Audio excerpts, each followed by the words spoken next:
Sarah told me once that I made it harder on myself by not stopping and diving into that room.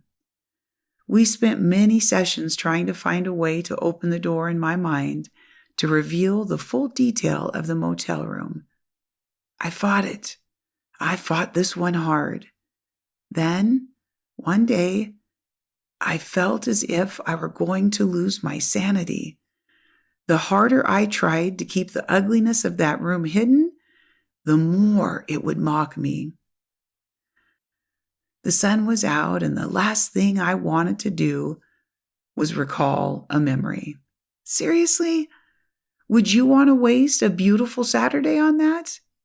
Neither did I, but a strange phenomena was happening.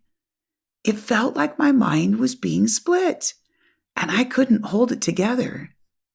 I was so frightened that I had to call Sarah.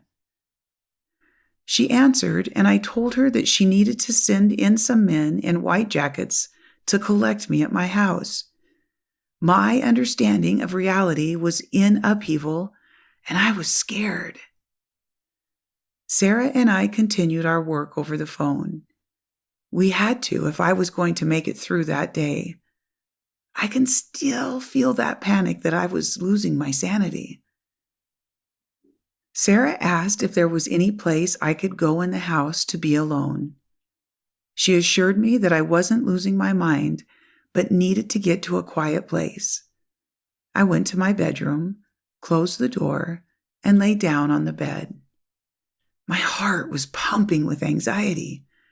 She told me that I'd be fine and explained that my adamant denial of the memory was making this situation worse. This time, I was willing to listen. Next, she asked me to walk through an exercise with her. She told me to find something in the room that I could focus on. Directly above me on the ceiling was a fan. I would place my focus there. She told me to make no judgments about what I was seeing, but just to describe to her what it was. I started with, I see fan blades. It is white. There are screws. Right beside the ceiling fan, my mind's eye saw the inside of that motel room almost instantly. There was my father, Craig, and some blonde woman. My father slit the woman's throat and ended her life. I explained this to Sarah as I was seeing it. My soul began to empty some of the fear and the violence I experienced that day some 30 years earlier. I froze as the memory of witnessing that murder spewed out of me.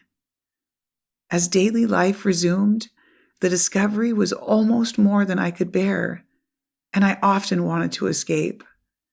Normal life continued at its dulling speed with all of its demands. I had my children who needed care through their scars, too. I just wasn't functioning at a high level, but I did manage to keep my job.